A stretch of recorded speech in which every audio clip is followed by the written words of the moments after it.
Youth block कमिटिनि माने दैदेननायाव दिनै माने बुलुर बादायलायनाय माने प्राइज माने मानि बादायलायनाय जागोन आरो सुक्लाय सेरफाङा दिनै लादों सेन्ट्रेल इउपिपिएलनि बिथोन बायदि आरो जिल्लानि बिथोन बायदियै दिनै सुक्लाय सेरफाङा लादों आरो बिभिन्न ब्लकआ लाखांबाय नाग्रिजुलि गरेस्वर आरो बेबायदिनो गयबारि आरो दारांगाजुलि ब्लकआबो लाबाय आरो थिग बेबायदिनो जोंनि सुक्लाय सेरफां ब्लकआबो दिनै लादों आरो बेवहाय मोनसे कम्पिटिशननि गेजेरजों नैबे ओनसोलाव जाहाथे मोजां खेला गेलेगिरि हिसाबै जोङो बानायनो हायो आरो बिनि अनगायैबो गावबा गावनि नाजानायजों आरो जाहाथे गावनि केरियारखौ थिग खालामलांनो हायो बे माने थांखिजों माने अनलायनाय आरो गोरोबलायनाय बिभिन्न माने गुबुन गुबुन ओनसोलनि गुबुन गुबुन जायगानि जि खेला गेलेफोरजों माने नुज्लाय होलायलायनायनि अनलायनाय आरो मिथिहोलायलायनाय बेबायदि मोनसे जि माने गेम बे गेमखौ बानायनाय जादों आरो बेनि अनगायैबो जोंनि ओनसोलाव जाहाथे बे ओनसोलाव जाहाथे खेला गेलेनानै जाहाथे जिल्लायाव आरो स्टेटआव इन्टारनेशनेल बेफोरबायदि खेला गेलेनो हानाय साखाफारा खालामनो थाखाय नैबे इउथ कमिटिया नाजादों आरो बिनिखायनो माने धन्यबाद होनांगोन जोंनि इउथ कमिटि इउपिपिएलखौ जाहाथे बे बोसोराव खालामनायनि देग्लाय स्टार्ट खालामनानै नेक्स्ट बोसोरावबो जाहाथे बोसोरै बानायबाय थानो थाखाय आङो जोंनि इउपिपिएल दोलोनि बयबो जोंनि माने ब्लकनि दैदेनगिरिफोरखौ आं खावलायदों आरो बे ओनसोलाव जाहाथे मोजां खेला खालामनो हायो बेखिनिखौ माने आङो जोंनि जि माने गेलेगिरिफोर बिथांमोनखौ मोजां गेलेनानै जानि केरियार खालामनो हायो बेखौनो आं खावलायनानै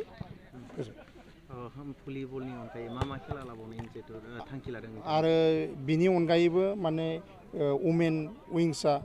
मोनसे प्लेनिं खालामदों बा थांखि लानाय जादों जे माने फैबाय थानाय समाव जोंनि सुक्लाय सेरफां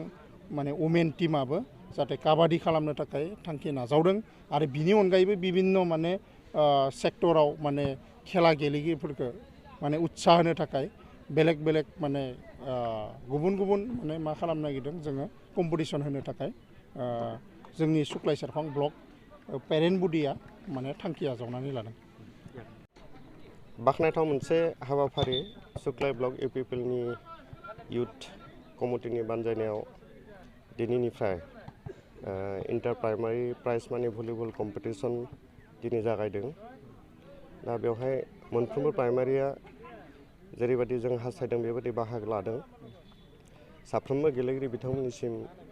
जों सुक्लाय सेरफां ब्लक कमिटिनि जानानै बिथांमोनखौ गोसो गोरबोनिफ्राय साबायखर बावदों। मोजां खेला गेलेथों बेखौ जों खावलायदों आरो जोंनि सुक्लायनिफ्राय बिथांमोना डिस्ट्रिक्ट आरो सेन्ट्रेलाव देरहासारनो हाथों बेखौबो जों आसा खालामदों। दा नैबे समाव दोलोनि मोनसे हाबाफारि हिसाबै गुबुन ब्लक बा डिस्ट्रिक्टआ जेरैबायदि खेलानि मोनसे थुलुंगानाय जा मोनसे हाबाफारि दा बेखौ दिनै फार्स्ट भलिबलनिफ्राय जागायनानै फैबाय थानाय नै सप्तानि गेजेराव अमेननिफ्रायबो काबादि आरो लोगोसे आरोबाव गुबुन खेलाफोरखौ जोङो माने खालामबावनायनि थाखाय बेबायदि बिथांखि लादों।